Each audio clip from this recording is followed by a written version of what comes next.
सामयिक चर्चा में आज आप सुनेंगे उत्तर प्रदेश में पर्यटन की अपार संभावनाओं पर प्रदेश के पर्यटन विभाग के निदेशक प्रखर मिश्रा से खास बातचीत। वार्ताकार हैं आकाशवाणी संवाददाता ओम अवस्थी।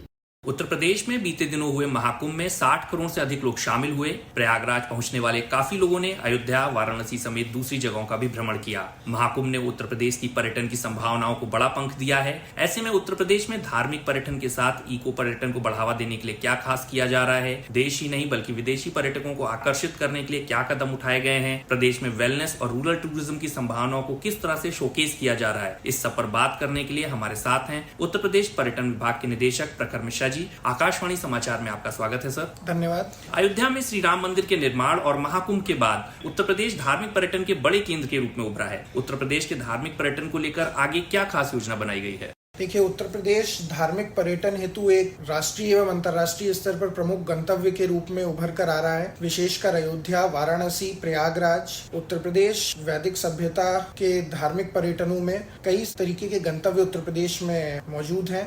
यथा नैमिषारण्य, शुकदेव तीर्थ स्थल, चित्रकूट। उत्तर प्रदेश पर्यटन अनवरत इन सभी पर्यटक गंतव्यों को जोड़ करके एक आइटनरी बनाने का प्रयास कर रहा है और उत्तर प्रदेश की बढ़ती हुई अच्छी कनेक्टिविटी सुविधाओं के कारण यह संभव हो पा रहा है कि हम पर्यटकों को केवल किसी एक धार्मिक गंतव्य तक के लिए ना आकर्षित करें, बल्कि 5 से 6 दिन हेतु विभिन्न धार्मिक गंतव्यों की एक आइटनरी बना करके उन्हें प्रोत्साहित किया जा रहा है और कई पर्यटक आ भी रहे हैं। पर्यटन क्षेत्र में एक गोल्डन ट्रायंगल नाम से बहुत ही फेमस आइटनरी हुआ करती थी दिल्ली, आगरा और जयपुर की। उसी की तर्ज पर उत्तर प्रदेश में एक स्पिरिचुअल ट्रायंगल का विकास किया गया। अयोध्या, प्रयागराज और वाराणसी कुंभ के दौरान और कुंभ खत्म होने के बाद भी बड़ी मात्रा में पर्यटक इस आइटनरी पर आ रहे हैं, जहां पर वह इन तीनों स्थलों का भ्रमण करते हैं और यहाँ पर मंदिरों में दर्शन भी करते हैं। और धार्मिक पर्यटन को और अच्छी तरीके से बढ़ाने के लिए अनवरत प्रयास किया जा रहा है कि जो यहाँ पर पर्यटक आते हैं हम उनके लेंथ ऑफ स्टे को बढ़ा पाएं,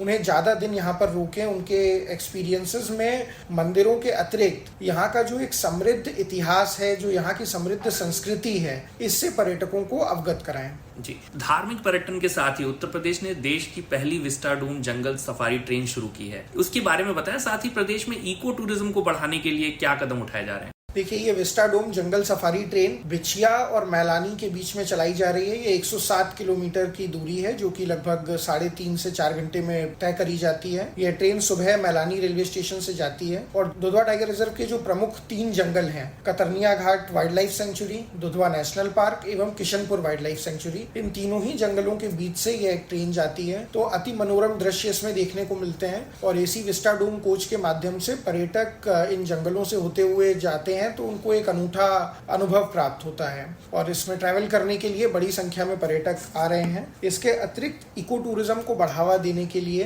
प्रदेश में 2 नए टाइगर रिजर्व्स की भी स्थापना की गई है। चित्रकूट जनपद में रानीपुर टाइगर रिजर्व और बिजनौर जनपद में जो कॉर्बेट का बफर एरिया है उसे अमानगढ़ टाइगर रिजर्व के रूप में विकसित किया गया है। दुधवा टाइगर रिजर्व एवं पीलीभीत टाइगर रिजर्व की अपनी पहले से ही एक पहचान है राष्ट्रीय एवं अंतर्राष्ट्रीय स्तर पर। यहाँ पर और बड़ी संख्या में पर्यटक आए, इसके लिए टूर ऑपरेटर्स के साथ लगातार हम लोग संपर्क में हैं और विगत 3 वर्षों में दुधवा टाइगर रिजर्व में आने वाले पर्यटकों की संख्या दुगनी से भी अधिक हुई है। अभी तक दुधवा टाइगर रिजर्व के तीनों ही वन क्षेत्र किशनपुर, कतरनिया घाट एवं दुधवा नेशनल पार्क प्रत्येक मंगलवार को बंद रहते थे। इसकी वजह से यहाँ पर आने वाले पर्यटकों को सफारी करने का अवसर नहीं प्राप्त हो पाता था। माननीय मुख्यमंत्री जी के नेतृत्व में उत्तर प्रदेश इको पर्यटन विकास बोर्ड का गठन किया गया है। इस गठन के उपरांत पर्यटन विभाग और वन विभाग के बीच में एक अच्छे समन्वय के साथ में इको पर्यटन का विकास किया जा रहा है। जो हमारे इको पर्यटक गंतव्यों में आ रहे हैं उनका अनुभव और बेहतर हो पाए, इसके लिए नेचर गाइड्स की ट्रेनिंग कराई जा रही है। पिछले वर्ष लगभग 150 नेचर गाइड्स की ट्रेनिंग कराई गई थी। इस वर्ष हम और बड़ी संख्या में नेचर गाइड्स को ट्रेन कर रहे हैं और हमारा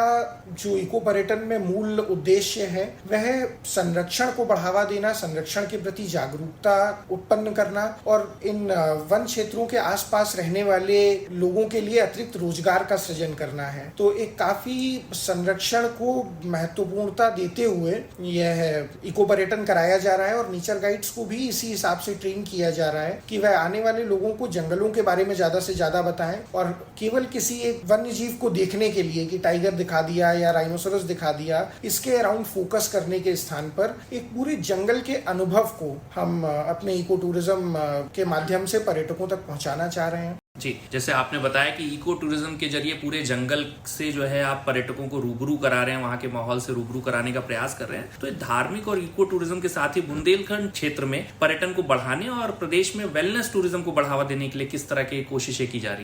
कि बुंदेलखंड क्षेत्र एक बहुत ही समृद्ध ऐतिहासिक और सांस्कृतिक धरोहर के रूप में विद्यमान है। यहाँ पर हेरिटेज टूरिज्म को हम निजी सहभागिता से बढ़ावा दे रहे हैं। जो हमारे जीर्ण शीर्ण अवस्था में अवस्थित पुराने महल, किले और कोठियां थीं, अब इन्हें हम अच्छे प्राइवेट सेक्टर प्लेयर्स को दे रहे हैं जो कि इनको एक अच्छे हेरिटेज होटल के रूप में विकसित करें। और इसी क्रम में झांसी में स्थित बरुआ सागर फोर्ट को नीमराणा फोर्ट्स को लीज पर दिया गया है और नीमराणा फोर्ट्स द्वारा इसका विकास एक विश्व स्तरीय हेरिटेज होटल के रूप में किया जा रहा है। इसके अतिरिक्त बुंदेलखंड क्षेत्र में 6 और ऐसे किलों का चिन्हांकन किया गया है जिन्हें निजी सहभागिता से विश्व स्तरीय पर्यटक गंतव्य के रूप में विकसित किया जाएगा। इसमें ललितपुर का बालबेहट फोर्ट, झांसी का टहरौली फोर्ट, महोबा स्थित मस्तानी महल, इसके अतिरिक्त महोबा में ही सेनापति महल एवं बांदा स्थित भूरागढ़ एवं रणगढ़ फोर्ट, इनका चिन्हांकन किया गया है और अब इनका एक सम्यक पर्यटन विकास किया जा रहा है ताकि हम हेरिटेज टूरिज्म में जो इंटरेस्टेड इंटरनेशनल टूरिस्ट हैं उनको अपने यहाँ पर आकर्षित कर पाएं।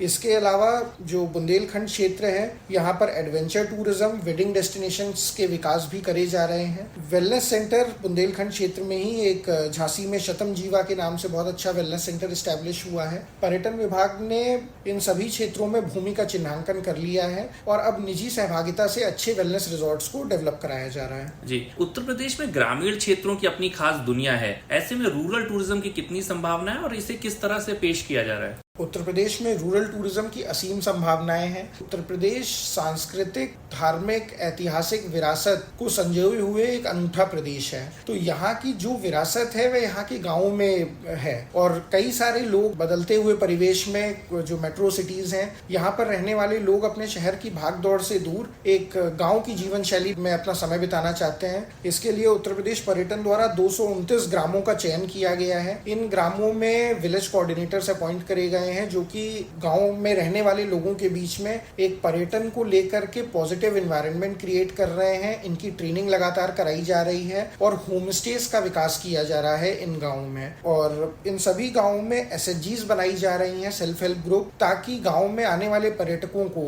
एक समूह के रूप में गांव की महिलाएं कैंटीन और अन्य प्रकार की अवस्थापना सुविधाओं का संचालन करते हुए एक अच्छा अनुभव प्रदान कर सकें। रूरल टूरिज्म का जो एक मेजर मार्केट है वो इंटरनेशनल मार्केट है। इसके अलावा मेट्रो सिटीज में कई सारे पेरेंट्स अब इस बारे में सोचने लगे हैं कि जो उनकी अगली जनरेशन है, जो वो फल और सब्जी खा रहे हैं, उनको प्रैक्टिकली देखने का कोई अनुभव नहीं मिल पाता है। तो हमने इसके साथ रूरल टूरिज्म के साथ में एग्री टूरिज्म को ऐड किया हुआ है। तो कई सारे ऐसे जगह हैं यहाँ उत्तर प्रदेश में जहाँ पर ऑर्गेनिक फार्मिंग हो रही है और उस ऑर्गेनिक फार्मिंग में किस प्रकार से खेती करी जाती है, फ्रूट प्लकिंग का एक्सपीरियंस, इस तरीके के एक्सपीरियंसेस को हम आने वाले टूरिस्ट को उपलब्ध करा रहे हैं। जी, किसी भी क्षेत्र में पर्यटन को बढ़ाने के लिए वहां पर पर्यटकों को बेहतर अनुभव देना महत्वपूर्ण होता है। ऐसे में टूरिस्ट गाइड की ट्रेनिंग हो या फिर टूरिस्ट पुलिस, इसके लिए किस तरह की कोशिशें हो रही हैं? पर्यटन विभाग द्वारा इस क्षेत्र पर लगातार कार्य किया जा रहा है कि जो स्थानीय स्तर पर टूरिस्ट गाइड हैं, बोटमैन्स हैं या वहाँ के